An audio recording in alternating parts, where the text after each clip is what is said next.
Let's bring in Hollywood divorce attorney David Glass for more on this. David? People going through divorces are going through some of the hardest times of their lives, and a lot of what they're going through is emotional. And in any divorce, there's a huge sense of loss, and loss of relationship, of money, some friends. Here we are again with another episode of The Hourglass, where family law and psychology intersect. I'm your host, David Glass, a certified family law specialist, former psychologist, and the author of Moving On, Redesigning Your Emotional, Financial, and Social Life After Divorce. Well, we're in the thick of it, the holidays, and if you find yourself stuck in the past or in a state of longing in the present, stop. Instead, start looking forward. The new year is just around the corner. Today we're going to talk about makeovers. Some are personal and physical, while others have to do with choices about where to live and taking care of practical things, like updating your will and other important documents. Many of you are procrastinators, but it's time now to change a lot of things as you round the corner towards a new year and a new start. First, here's today's self-assessment quiz to see if you're ready for one. Number 1, have you thought about reinventing your personal appearance? If so, how? Number 2, if you could design the image of a new you, what would it look like? Who would you be? Number 3, have you thought about a physical makeover? Like losing weight, a cosmetic procedure, or an exercise regimen? Write those down. Number 4, have you begun to consider where you're going to live? Number 5, should you stay in the same house, or maybe move to another? Number 6, if you plan to move, have you consulted with a real estate agent or broker yet? Number 7, have you talked to your CPA to ask him or her what would be the most cost-effective decision for you right now? Number 8, have you updated your will and trust? Have you changed your medical directive and other important documents? And number 9, are you putting off any one thing that keeps you in the past as you try to start a new life? If so, write it or them down. We have a handful of very skillful experts who can speak to most of the issues on the list. So let's get started in getting some sound advice from them. First up is wardrobe and image consultant Rayne Parvis. Rayne is a top-rated personal stylist, makeover maven, and author of the book Ultimate Guide to Style, From Drab to Fab. She's a professionally trained certified style coach with more than 10 years experience. She's helped hundreds of men and women up their personal style by selecting better wardrobes based on a person's personality, body shape, coloring, age, career, and lifestyle. Now, Rayne, you started your career helping singles and divorcees get ready for love and dating again. Tell us how that happened. Sure, absolutely. At the time when I was just starting, I was in my younger 30s, and a lot of my girlfriends and I were looking for significant others. So rather than go out in like these dresses and all this wardrobe that we used to wear when we were 21, right. At 31, it's a totally different ballgame. Sure. So my heart just kind of went out. I saw the transformation that my girlfriends and myself had with confidence, with looking like, I know this is a little bit cliche, but looking like more like a wife, girlfriend versus like, hey, I just want to throw back some shots and have a one-night stand, right? So there's a difference in the way you dress. So I just saw the transformation that they went through. So I reached out to all the Los Angeles matchmaking agencies, and that's really how I started styling, not only for their clients, but for their dating profiles. Amazing. What a great way to start a business. It was. Instead of going to the people, you go to the people who are going to send you the clients. Yes, That's absolutely. Great. Now, you're trained in color analysis, and you take that into consideration along with a bunch of other factors. Tell me about color analysis and how important color is when people are going to restyle themselves. Absolutely. So without getting into too much detail, pretty much our hair, skin, and eye color is going to resonate with a certain season. So let's say I'm a spring. I have warm blonde hair, green eyes, but if I was to get out in like a winter color palette, which is like all black, really bright reds, really bright royal blues, it's not going to harmonize with my hair, skin, and eye color, so it's not going to send the greatest message that I'm all put together. Right. All right. Well, what season am I? I would probably say you are a winter. So you're going to look great in dark charcoals, blacks, darker blues, midnight blues, navies, dark purple. So as you can see between you and me, I'm on the lighter side, you're on the darker side. Right, all right. So far I'm dressing all right. So far so good. You don't need a makeover, David. Excellent. Glad to hear that. So what are the first steps a person should take if they want a whole new look? The first steps that you should take if you want a whole new look always starts with the color analysis. What season are you? And then I like to define your style personality. What message do you want to exude to your audience or your future dates, your work? And then from there, that's when you do the closet edit, get rid of the new. And then the last step is always taking you shopping. Okay. So are there, before we get off the topic of color, are there any colors that everyone should avoid? Are there any just bad colors? I would say if the older you get, you want to dress in less black, because you think about when you have blue eyes or green eyes, or if you're wearing a certain lip color, it's going to enhance what you already have. So if you're wearing a black shirt, it's going to enhance your under eyes if we have blackheads. So if you love black, don't worry, don't cry. You can still do it. It just means you can add some color to it, like a necklace or a shirt like you're doing. You can pop your color with the color by your face. Got it. All right. Now, if someone wanted to get started and they make an appointment with you, should they come in with a folder of things they've taken out of magazines or pictures of people they admire? What's the best way to get across to you what they're looking for? One of the first steps that I asked them to do after our consultation, we're like, yes, we're the same vibe, we're going to work together, is do a Pinterest board. So back in the day, it would be taking those pages out of magazine, right? We just aged ourselves, but that's okay. Yeah, I'm over 42. Right. And then, so right now we do a Pinterest board, and then from that board, we create their style vibe. Okay. And what items do you think every newly single person should have in their closet? Something that gives them the utmost confidence and just gets them excited when they see it and they wear it. Okay. And so for what kind of things would a newly single man need in order to start recreating himself? Again, it depends on your style vibe, but there's no man that does not love a nice jacket, whether it's a sport jacket or more of a traditional casual style, a leather bomber jacket. They just go nuts for that. They feel confident. They feel great, especially if it's going to enhance their color. You put it in, you just feel like real snazzy. For women, this is like one of my go-to. I love this suit. It makes me feel great. And if you're more of a dress person and then you want to enhance that in your form figuring, then you can always do a dress and a pop of color, and that's just going to give you the utmost confidence. Excellent. And so what does that first meeting look like when you first meet with a new client? First, we do the Zoom and we say hello. I go through their Pinterest board, and then I always like to do their closet. So this is also after I drape them virtually. So I'm like, okay, you're a winter. So let's just say we're doing your closet, even though you're happily married, okay? Right. We're going to go through your stuff. And then it's pretty much style coaching, because it's not just getting rid of what's not in style or what's pilling. It's like, what message do you want to send? What vibe do you want to send? And does it match that? So a lot of times when I have divorcees, they're hanging on to the best version of their self pre-marriage. So we have to find that new best version of you. Right. It's it's interesting. When I met my wife, we dated for a while. Once we got engaged, then she said, all your clothes have to go. And she got me in new colors, in new outfits. She changed everything except my underwear. Yes. But that came a year later. She changed my underwear too. But I guess she knew the look that I should be in, and she seems to have done a pretty good job. So you actually bring up a great point, especially for my men. A lot of their wives have styled them for 5-10 years. Yeah. So a lot of times you want to reinvent and give them a fresh take, because when they look in their wardrobe, they're going to think about their ex-wife, and sometimes that can be painful. Sure. So you really need to just like dive in on your new vibe and get those clothes that remind them of that not great experience out. Right, absolutely. Do you have any statistics or research to support the idea that a new look or new style can affect you in a positive way?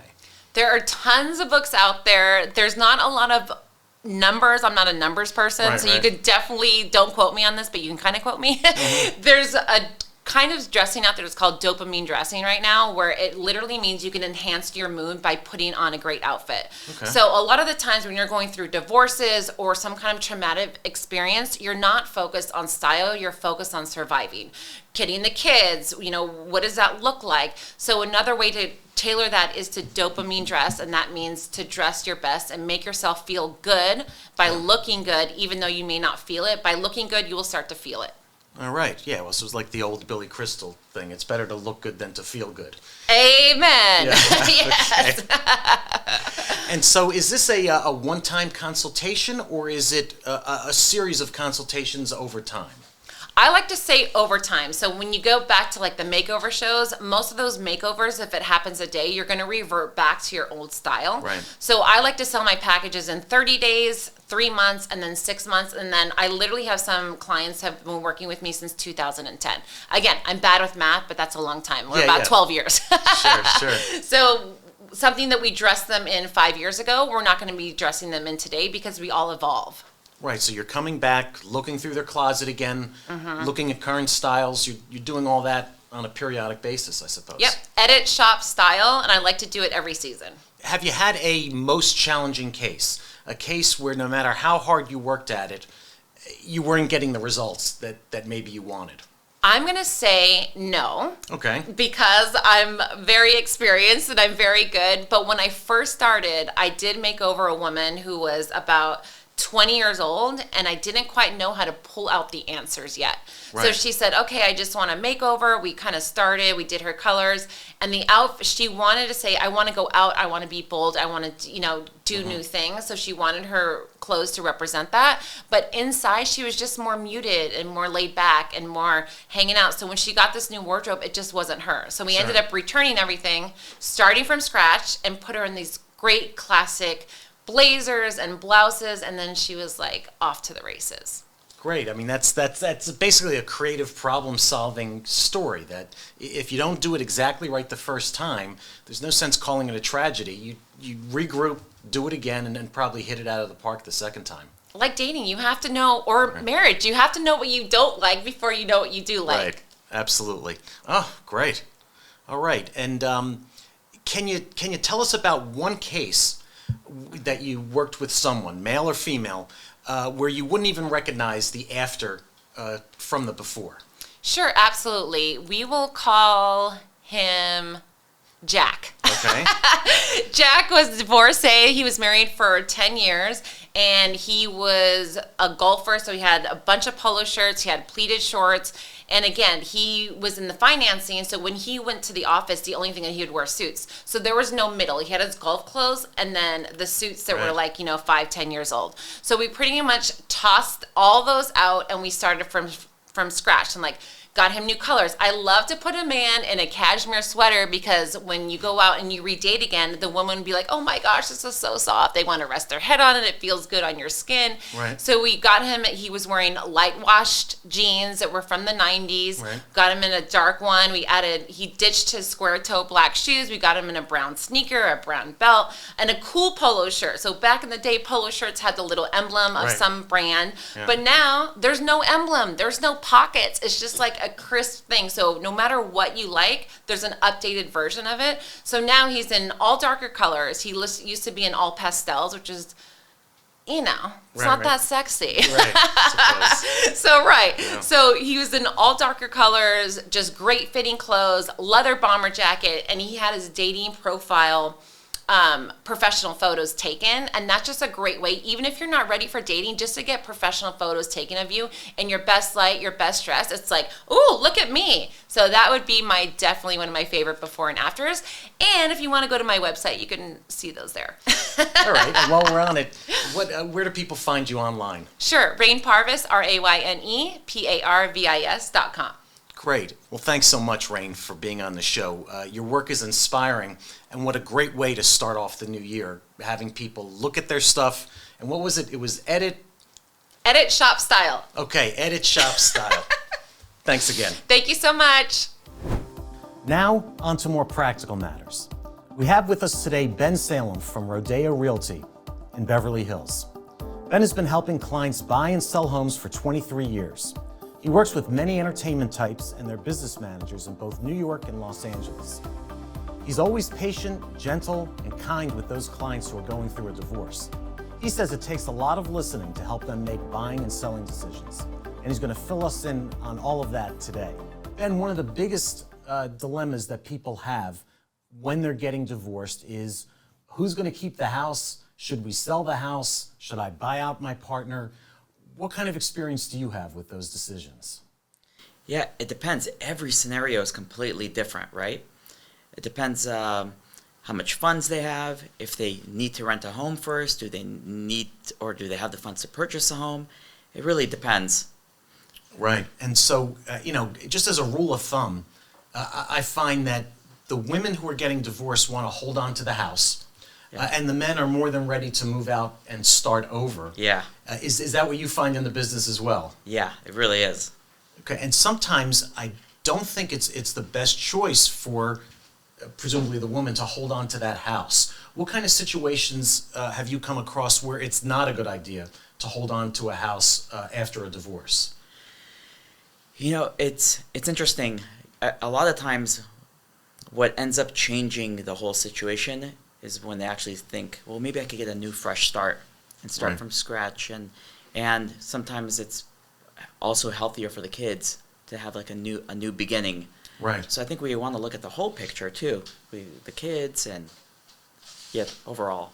Sure, and from my part of the business, from being a divorce lawyer, I often tell the person who wants to hold on to the house, you're holding on to the biggest asset. And so as a result, your soon-to-be ex-spouse is going to have all the liquid assets. And do you want to have a house and no other money, or would you rather be more liquid and have more choices? Right. And so, but in terms of moving on, when if someone decides not to stay with the house, either they're selling it or they're moving out, what do you advise them in terms of whether they should look to rent or to jump right into a new property? I think it depends where they are financially, right? Because, sometimes the rent could be the same price as the mortgage. Sure. So we really want to see where they are financially. And if it's an entertainment client, we want to look at it completely differently. Sometimes renting a property could be dangerous. So, you're more exposed, right? Right. Sometimes setting up a blind trust and purchasing a property that no one knows about will protect you more. And that's when it comes to the entertainment client. So it really depends on the situation there. Sure. All that makes sense. With inflation looming right now, is it better just to sell and rent a place, or are there no hard and fast rules? My rule of thumb is that it's always better to buy a home than rent a home. Mm-hmm. You could always refinance later. Yeah. If the deal is right, then buy. There's always opportunities. Mm-hmm. There's always, if someone's putting a home, for example, right before the holidays, right before Thanksgiving, right before Christmas, usually that's a have-to seller. There's a reason they're selling. There might be a really good deal for you there. So if the deal makes sense, and you can afford it, definitely buy. So I'm always looking at different opportunities. And I think that's another mistake that I see a lot of agents make that represent families that are getting divorced. They disclose that it's a divorce. And that's the biggest no-no. Right. So it's the exact opposite. We want to find out why the buyer is purchasing this property. Mm-hmm. Are they a have-to buyer? Are they pregnant? Did they sell their home already? So I think that's the number one thing that we see a lot of. Right, and so what you're saying is that if you're revealing that the sellers are going through a divorce, that's an indication that they've got to get out of the house and maybe have some negotiation room, or? It's very dangerous for a broker to disclose if his clients are getting divorced, because then that means that the buyer's agent is going to submit a low ball offer. Got it. And we're going to leave some money on the table. Okay. And this is things that I see often. Mm-hmm. So I think it's really important when selecting an agent and make sure that they don't disclose anything. Right. Absolutely. Do you have any idea how long the housing market is going to be affected by inflation here in Southern California? If I was to guess, I think what's happening right now is that credit cards are maxed out.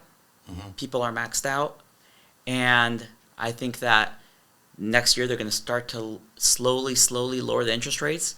But I think we're going to have a a correction for the next 6 months. Right. I think it's going to be a little bit painful for the next 6 months. But then once those interest rates start dropping and the buyers start feeling comfortable again, then I think the market's going to change again. Right. The reason I say a short correction is because there's no inventory.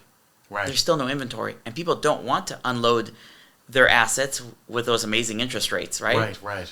And foreclosures are not up either. But what we are seeing, which is really interesting, is where you're seeing the defaulted assets is from construction lenders. Oh, interesting. So I started seeing some of those already. Yeah. Probably about a dozen here in LA. So properties that the studs are up. So you see a lot of people that were playing contractor, the husband and wife that want to be the flippers. And all of a sudden they're like, whoa, what just happened? Interest rates went up. It's going to be harder to sell. Or the change orders started coming in and I can't keep up. Yeah. So I'm seeing a lot of those, which is interesting. Interesting. So what are some of the tips that you give to a client who's going through a divorce? What are your top 3 tips for them in terms of how they make the decision about their property? Well, I think there's 2 things. I think one is you want to find out if you want to sell your asset before the divorce or after the divorce. You really need to sit with your attorney and your CPA and figure out what's the best move there first. Sure. Number 2 is how much time do you have to sell the asset? Do we have time to touch up the property, paint the property, get rid of the dry rot, or whatever we need to do to make sure that we get the highest price possible? Right. We don't want to leave any money on the table. If it makes sense to sell the asset, then yes, let's sell the asset and move on to another asset. Right. And I think it's very important that you select the right broker. Sure. That's the most important part. It's already a very challenging and a hard process, and it's painful for everyone. Yeah. So you really want someone who's going to make it as easy as possible, especially when you're negotiating separately. Right. So you got to just help them make it a really nice and smooth process and help protect the kids too. So I think that's the key. So, and if you're selecting the right agent or not. You'll feel it in your gut. Right. Is this agent really going to have my best interest? They cannot take sides. Sure. Yeah, the funny thing is when I moved out here to California 20 years ago, I was moving from the East Coast with my then wife and 2 young kids. And we found 2 realtors who were older women, took us around in their car and took us to lunch and chicken soup and the whole thing. And we ended up buying a house that had a huge hillside behind it. They never had us do a geo report to know is the hillside stable. They didn't have us check any of the chimneys. They all ended up being blocked. And so they really didn't do anything in terms of advising us. And it turned out the hillside was stable, but they really could have put us in a lot of trouble. It's very scary because you really make your money when you buy the property, not when you sell. So if you don't buy right, you could be in big trouble. Yeah. Right? Yeah. So it's not just about geo, it's about mold inspections, right? We have to get every single part of that asset inspected. Yeah. Because when it comes time to reselling, you don't want to be the one to have to deal with it. Sure. You don't want any surprises. And so you need an agent or broker who knows their stuff. Yeah. And what's really interesting about when you deal with divorces is every transaction is so different. The last transaction I just did, these couples said, we want to sell the property as fast as we can, and we need to get out, and we want to buy 2 additional properties in the same city, in the same school zone, get us out now. Right. And we moved fast. We got them out, and while we're looking at properties, they decided that they want to stay together again. Interesting. So sometimes we see that, and that's been awesome. They're doing great. We see a little bit of everything, so you never know how it's going to end. Sure. Same thing in my business. I've been doing it for 25 years, and I can say I've seen it all, and the next person who walks through my door is a whole new story. That's what makes it fun. Yeah. But again, when you deal with entertainment clients, the game changes completely. It gets really tough. We got to make sure the blind trust is set up perfectly on the purchase. Make sure nothing's happened on the sale so it doesn't leak out. Right. When we show properties, we got to make sure no one's following. The whole game changes. Yeah. It's like a whole different sport. Yeah. Ben, what are some of the red flags that show up when it comes to someone warring with their ex or soon-to-be ex over real property, is it really worth fighting over a piece of property, or is it better just to move on if you're going to have that constant conflict? And that happens. It really happens. Sometimes you'll see one of the spouses try to sabotage the deal. Right. Not show the property, play some games. And you really just have to have a sit down with them and say, well, what's the goal? Right. Why are we doing this? Right. What's the end game? Sometimes they're just not thinking clear. So it's really important to find out what is it. There's just something emotionally that they're attached to, or let's give them some creative ideas and what the future could look like, right? Right. Sometimes when they could try to delete the old past and move forward, and you could kind of help them see that, everything just changes. But you have to help them open that vision. Right. So say, hey, let's get in the car. Let me show you this area. Let me show you why I love this area and why I think you might really like this area. Right. It's like a new beginning. It's a new start. And oftentimes it works. It takes some time, but it works. Sure, and I bet that personal touch helps you stand out in the days now where anyone can get on the computer, anyone can look at properties remotely. It's got to be a whole different story when they're working with you. The key is, it's just like I've done a lot of evictions as well. Very hard. And you're showing up at someone's door. Yeah. They do not want you there. Right? They want to get you with the baseball bat. That's what they want to do. Yeah. And oftentimes I'll say, hey, let's talk about this. I brought dinner. I want to have a sit down. Let's talk about this. Yeah. I think that we could solve this. And actually, it works every time if you just listen. Yeah. It's not that hard. Don't be combative. Right. Right. Which is good advice for any of my clients going through divorce that they don't always take. To wrap things up, Ben, how much should a seller of a home think about their children when it comes time to determine where they're going to live next? I think that's actually the most important part of the whole transaction. I think the kids come first. So I think it's really important to speak with the kids and see how do they feel about moving. Yeah. Make them part of the process. Ask them, hey, would you be okay to move? If we were to move, where would you want to move to? What about this neighborhood? Make it fun and make them part of it. And also see how they feel. If they don't feel right, sometimes we don't even want to put an open house sign in front of the home. Right. Those things will really create some weird sparks if you don't get it up front.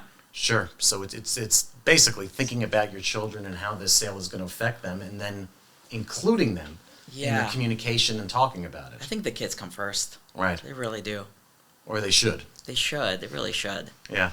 Yeah. Is there anything I've left out? Anything else you want our viewers to know about buying and selling real estate, either going through a divorce or post-divorce? I really think the most important part is when you're interviewing an agent, just to make sure that agent will be able to deal with everyone equally, right? With the kids, the husband, the wife. Like, really take your time and interview. Maybe even do multiple interviews. Have your questions ready. Don't just hire someone quickly. Right. Yeah. Makes sense. So thanks for being on with us today, Ben. I'm willing to bet that you've helped guide a lot of people in what we talked about over the past 20 minutes, and it's going to help them figure out where to settle down, which is a big decision. Yeah, thank you so much. Thanks for having me. It was great seeing you. Thanks. Next in today's lineup, we have Dr. Kevin Brenner, Beverly Hills board-certified plastic surgeon. Dr. Brenner is the go-to surgeon for natural results. Dr. Brenner operates head to toe with special focus on revisional breast surgery, management of breast implant complications, and treatment of breast implant illness. He takes care of patients from around the world with a skilled and aesthetic eye. Dr. Brenner, tell us about yourself and your work. First of all, thanks for having me. Yeah. Nice to see you. It's nice to be on the other side of the microphone Sure. for a change. So I'm actually a LA native, grew up in Beverly Hills, went to school, actually, high school right around the corner from your office, Uni High. Right. And then headed to the Midwest. I did all my training in the Midwest. So I went to undergraduate in Wisconsin, then spent 9 years in Chicago medical school and general surgery residency, and then came back to California for my plastic surgery residency, and have been in practice in Beverly Hills since then, since 2006. Great. And do you have your own practice, or are you in with other physicians? I have my own practice. I share an office with another surgeon, but we're kind of like ships passing in the night. When he's in the operating room, I'm in the office, and vice versa. So it works out really well. That's great. So I'm sure you see a lot of patients as they're going through the divorce process or winding down their divorce. So I've got to ask, what's the most common procedure that someone in that category wants, either during or after their divorce? Yeah, that's funny. Plastic surgery is a very interesting field because people come in for lots of different reasons. I would say now there's probably kind of two categories of things, procedures that patients are kind of looking for in that genre.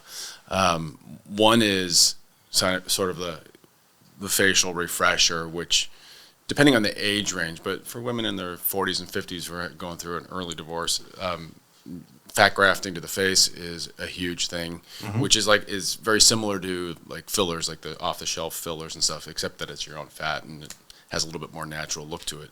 Sure. A little bit more involved up front, but long term, I think the results are really nice. Confers a nice texture and appearance to the skin afterwards.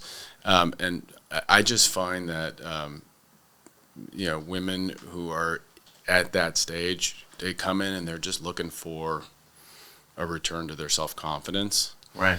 And a lot of times, especially now in the kind of post-COVID Zoom era, everyone's staring at themselves on Zoom all day, and it's been crazy. Yeah. So I would say that's probably number one. The other kind of category is breast surgery. You'd be surprised, but a lot of patients who I see, I'm usually seeing patients when they're on their third, fourth, fifth operation sometimes.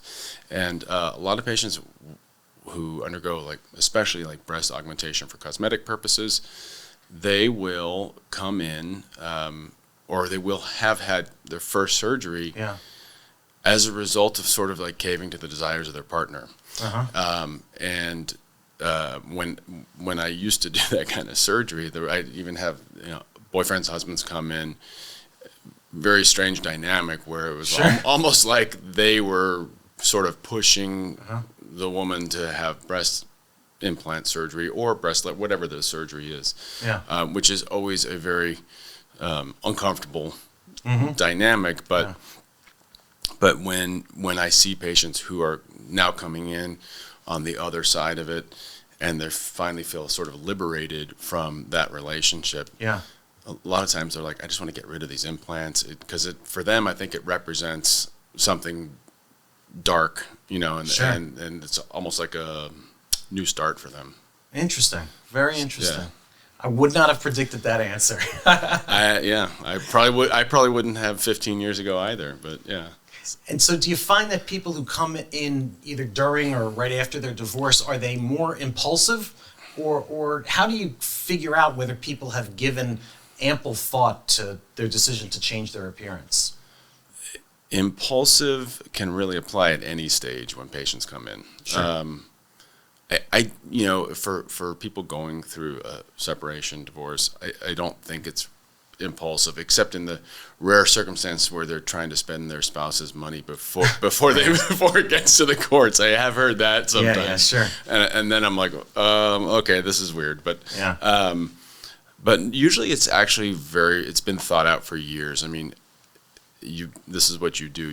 This. Most people don't just get divorced on a dime. Sure. It's a process. I know I have tons of friends, unfortunately, who've been going through it over the last couple of years just because I'm at that age. My own brother's going through it right now, so I see it a lot of it. I'm a child of divorce. My parents divorced when I was 3, so I've kind of known about it my entire life. Sure. And it's really interesting when patients come in, but yeah, the bottom line is they've really been thinking about it, usually for a long time, and it's just like they finally are at that place where they're in a judgment-free zone and their spouse is not controlling what their decision-making process is. Yeah. So. Great. And so if someone's made the decision that they want some sort of cosmetic or plastic surgery, and they've come in to meet with you, what are their next steps in terms of preparing themselves, both mentally and physically, for undergoing a procedure? Oh, well, no matter what the procedure is, there's always a process. I have a whole team of people that kind of helps Yeah. sort of walk people through the whole process. Because in general, I'll see someone for initial consultation, figure out what they want, figure out what I think I can do for them, and then as long as it's within reason, and then usually once they decide they want to move forward, we'll have them come back a few weeks before their actual surgery, and that's when we kind of go into even more detail. Sure. Informed consent process, thanks to all the attorneys out there. Right. So we have informed consent, which patients really should have done. The opportunity just to make sure that they know not only what's great about this operation, but what could potentially go wrong, because it's plastic surgery, but it's still real surgery, and complications can and do happen. And then, we also are looking through their health history and making sure that they go to their doctor and get their medical clearance and get the appropriate labs or an EKG to check their heart out, or whatever it is.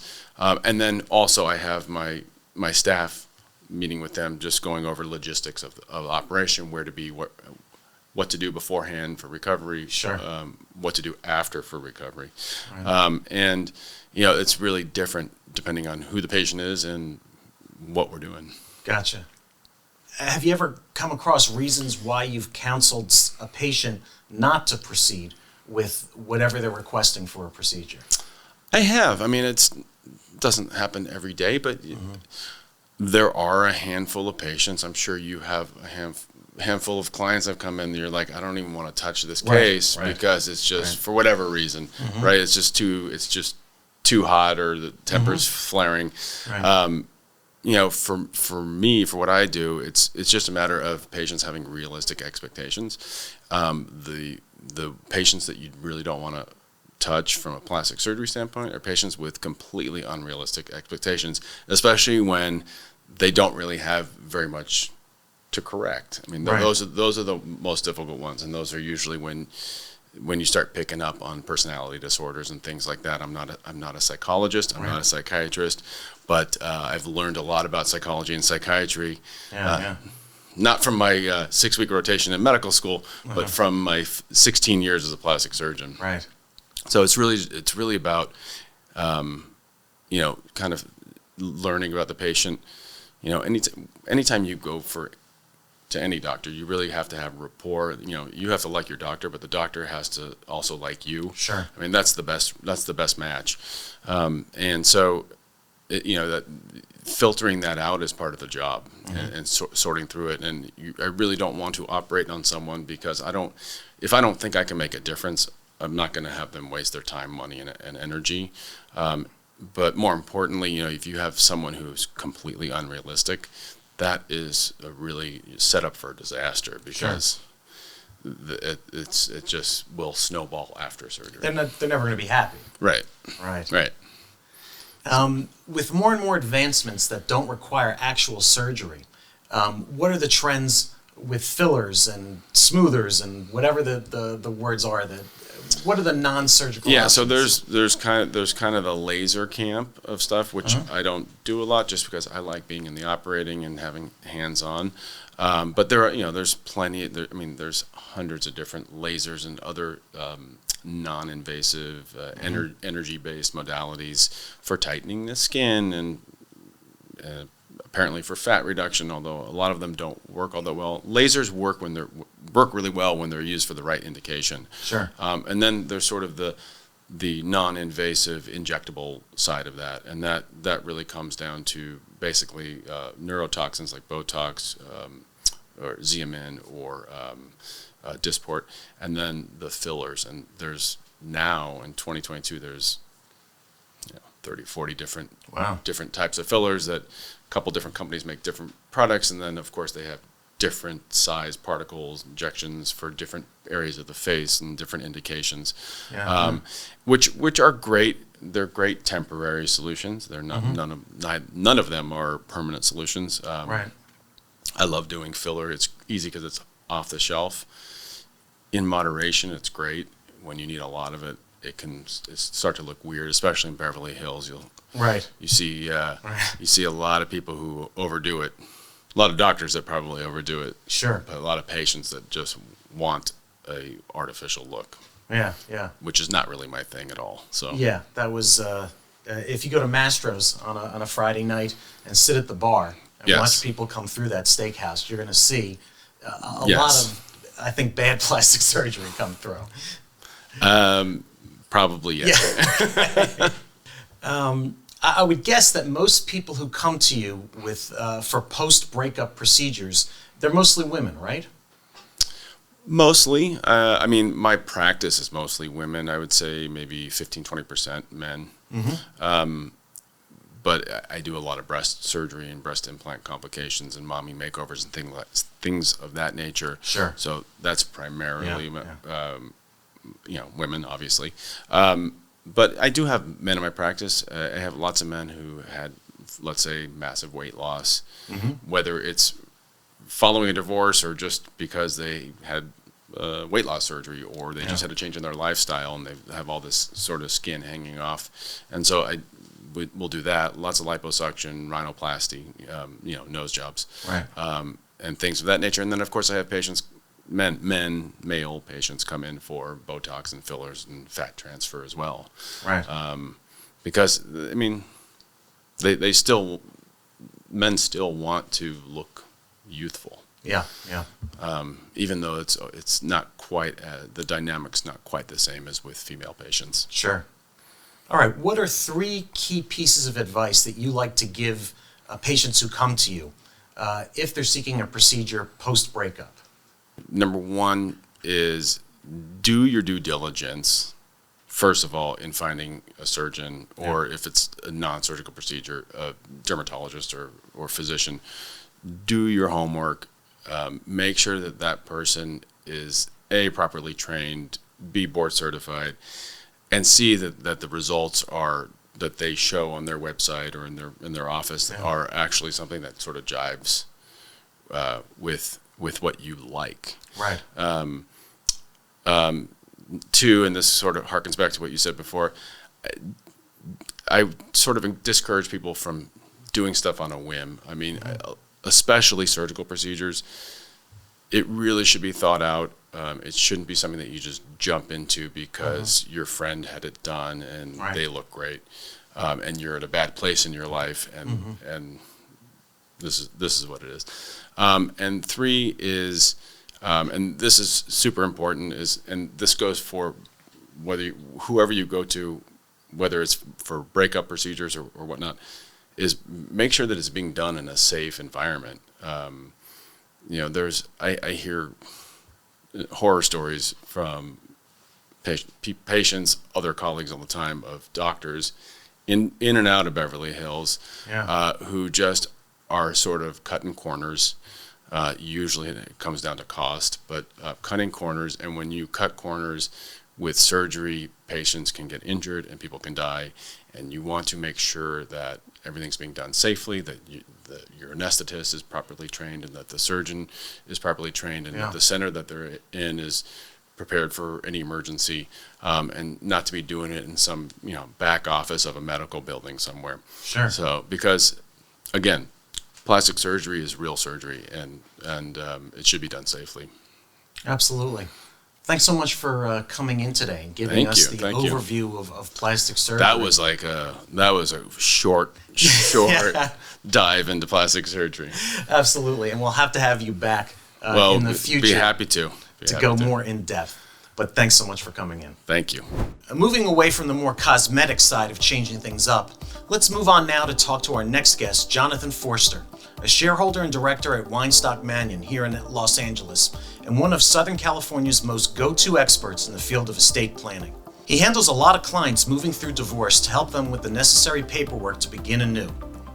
Mr. Forster is an instructor at UCLA's Extension School, and he's been singled out as a super lawyer by his peers. He's also been quoted in Forbes, U.S. News & World Report, and in Barron's. And even though most of his clients are high net worth types, his wisdom applies to people across the board. Now, Jonathan, run down your must-have lists of documents you need to change, revise, or create in the first place if you're getting divorced. Well, David, once you're getting divorced, you really have to start fresh. And the reason for that is presumably you've been providing for your spouse in your estate plan documents. Your spouse is the beneficiary if you were to pass away. The spouse is making all of your important decisions if you can't make them for yourself. And once you're going through a divorce, you probably don't want your spouse handling those roles anymore. So what are the documents that you would look at either redoing or doing in the first place? Yeah, so we always start with a revocable trust. And when you think about a trust, think about everything that a will would do, meaning providing for your beneficiaries. And the reason why we use a trust as opposed to a will is that a trust also avoids probate, which is a court-supervised transfer of assets. So we want to keep things private, we want to keep things smooth, and we do that with a trust. And you definitely want to start with a new trust that no longer provides for your soon-to-be ex-spouse. Okay, and in addition to a trust, are there other documents where you designate who makes decisions for you if you're unable to make a decision for yourself? Absolutely. So we have a general durable power of attorney, and that's a document that provides that if you become incapacitated, someone's going to make your financial decisions. And then we also do healthcare documents, so an advanced healthcare directive. So if you can't make your own medical and surgical decisions, which could be end-of-life decisions, someone's designated to make those for you. Okay, and with that advanced directive for medical care, which I used to hear referred to as a living will. Yeah. What is in the actual document? What do you specify? Well, the most important thing is you have to designate who's going to make those decisions for you. So first you're designating the agent that's going to make your healthcare decisions, and then you're really going through an expression of wishes. So for example, many clients say that if they're suffering from a terminal condition and death is imminent, or they're in a vegetative state, they don't want life-sustaining treatments. Right. Kind of the pull-the-plug type provisions. You can also designate things like whether or not you'd like to be cremated, organ donation. If you ever need a conservatorship, who's going to serve as your conservator. So you have a few very important decisions that you want to make in that document. Right, and so having this document and having it all down on paper, I'm sure, is designed to save you the trouble later on when you can't make decisions for yourself. Well, yeah, not just that, but also giving you the peace of mind, knowing that if you're in this, certain condition, you have people that you trust to make those decisions. Without a designation, it's a little unclear who's going to make those decisions for you. Right, or even what decision they're going to think is right for you. That's absolutely right. Now, with trusts, I understand there are revocable and irrevocable trusts. When would someone use one versus the other? The easiest way to think of a revocable trust is kind of like your will. So your revocable trust is going to say, when I pass away, here's where I'd like to leave my assets. These are the different types of assets that I may want to leave to different people, whether it's dollar amounts or percentages, ultimately for when you pass away. We use irrevocable trusts when you're looking to make gifts. So for example, if you wanted to set up a trust for a child and put some money into that trust to enable them to make future investments, buy a house sometime in the future, we have to use irrevocable trusts. And that's because the IRS says that if you make a gift to a revocable trust, you have the power to take it back, you haven't really made a gift at all. So that's when we would use irrevocable trusts. Great. Now, when you are either writing a will or a trustee and you have to designate someone to make the decisions for you, what are the best choices for the average person in terms of picking that person who's going to run things for them? That's a great question. It always makes me think of Seinfeld, and I think of Uncle Leo. Right. And Uncle Leo, as you know, is the crazy uncle in Seinfeld. And when you're designating someone to serve as the executor of your will or the trustee of your trust, you don't want to name Uncle Leo. You want to think about somebody that you trust. Your revocable trust is kind of like a rule book, and you need somebody that's going to be able to follow those rules. Now, your trustee has the power to engage advisors, so your trustee doesn't need to necessarily be a lawyer or an accountant or a financial advisor. They can always engage those people, but it's really someone that you're comfortable with managing the trust assets for the benefit of your beneficiaries. For example, if you're just leaving assets outright to someone, they're literally just writing a check, that's an easier function than a trustee that's going to hold assets in trust for your children until they've attained a certain age, and they're really evaluating the kids' needs and making their distributions. Right. And in what situation would someone not go with a trustee who they know, someone, a family member or a friend, and would go with a paid person, a fiduciary?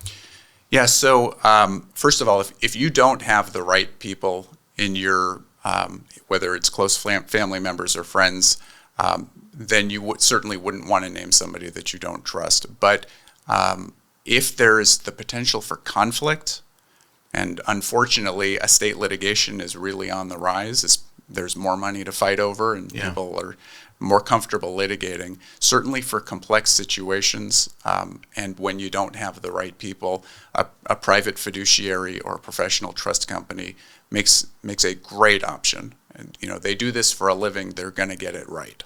Right. And so this company gets appointed. You can specify how much they get paid, I suppose, and then they just make decisions on a weekly and monthly basis going on, right?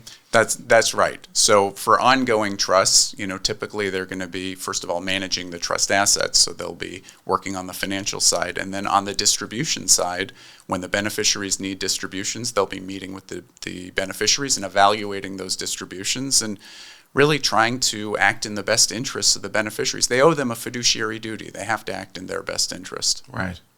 Now, so you mentioned the term agent when you were talking about people making decisions about who could make their financial or medical decisions for them.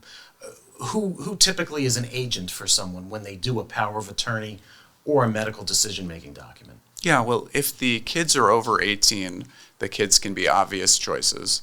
On the financial side, it really depends if they're financially mature enough to make those decisions for you. Right. And if they are, fantastic. And if they're not, it's oftentimes a sibling or a parent or a very close friend. On the healthcare decisions, it's most commonly the kids.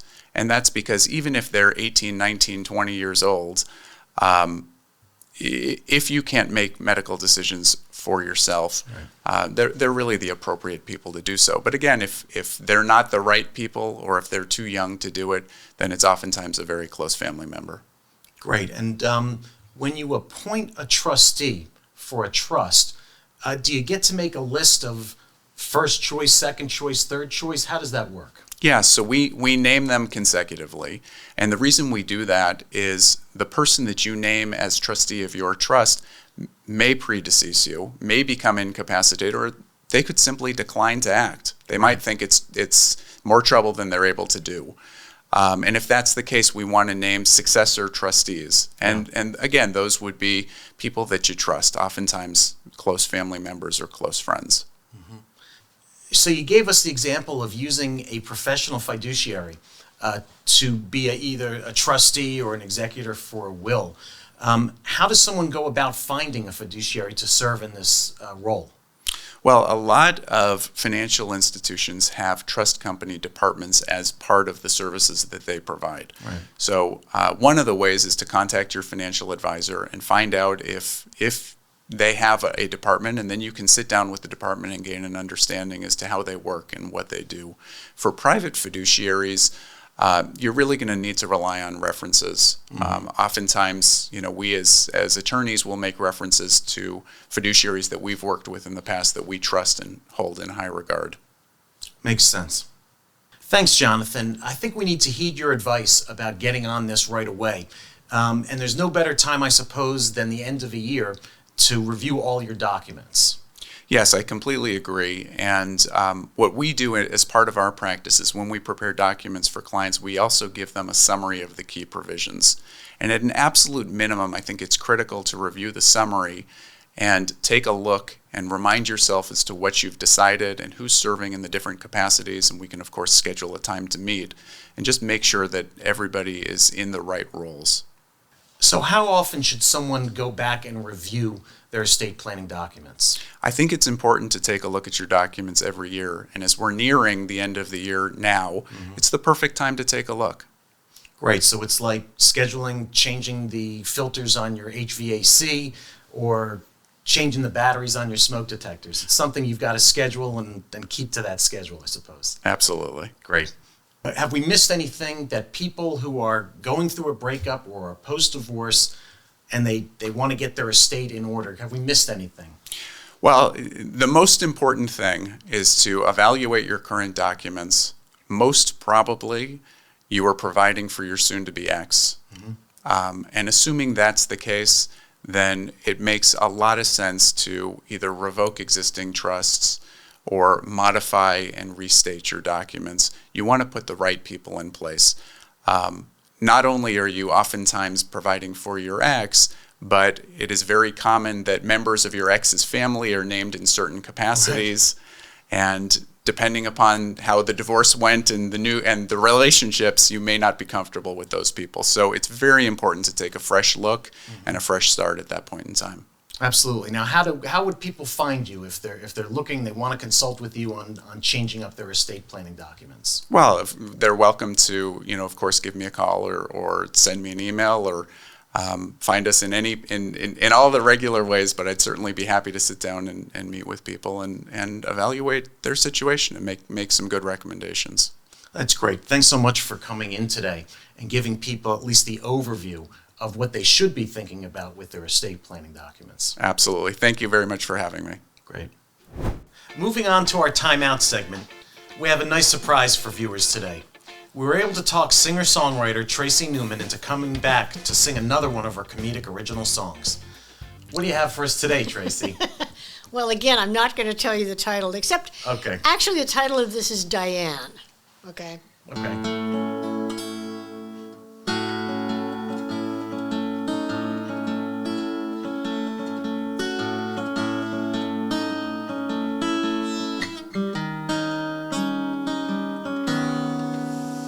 Diane has earned the money to travel round the world, but that's not how she spends it.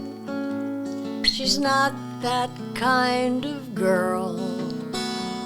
She saves it for procedures, facelifts and the like. Keeps a surgeon on retainer, ready with a knife. Diane wants a man to love her for herself, but bit by bit Diane is turning into someone else.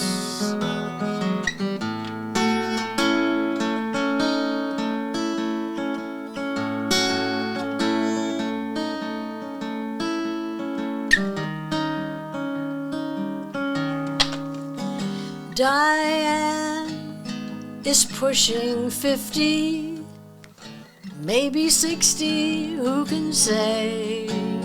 All signs of age and history have been stripped away. Her furrowed brow is gone now, and she has a new profile. That little smirk, unique to her, is now a perfect smile.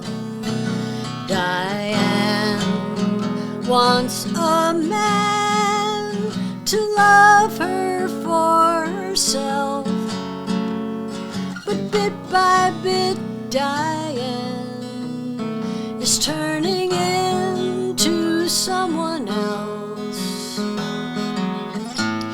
You've gotta hand it to her, she really does look younger. She has turned back the clock, but her eyes reveal such hunger. Diane wants a man to love her for herself, but bit by bit Diane is turning into someone else.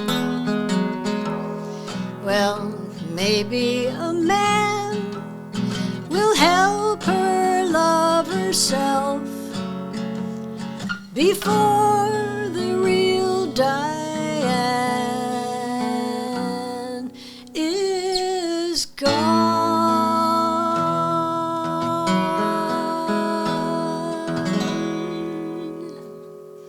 Amazing. Very funny. Come back anytime. We're gonna put you on speed dial. Thank you. Now to sign off, I have another song, a serious one that reminds us that with time, all things change. Given that we're soon to move into another year, I thought it would be fitting to share this old folk song with you. For those of you who are into music trivia, you may find it interesting that this Pete Seeger folk song was sung by many artists, but the version most remembered and most notable was by the Byrds in 1965. This band, by the way, had a conveyor belt of band members. At one point, the lead singer, Jim McGuinn, found himself all alone and had to start all over again. So he gets it. Breakups are not just for couples once in love. It happens a lot in musical bands, business partnerships, and other couplings.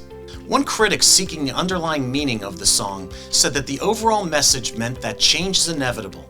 History is a cycle. Strife is temporary, and to everything, there is a season. Since we're about to head into a new season, my advice is to make some positive changes. Your strife is temporary, as the song says, and it's time for a new season, one with new beginnings and positive changes. That happens over time. Know this, as Speaker Pelosi said when she resigned her position as Speaker of the House, and like the song says, there is a season and a time to every purpose under heaven.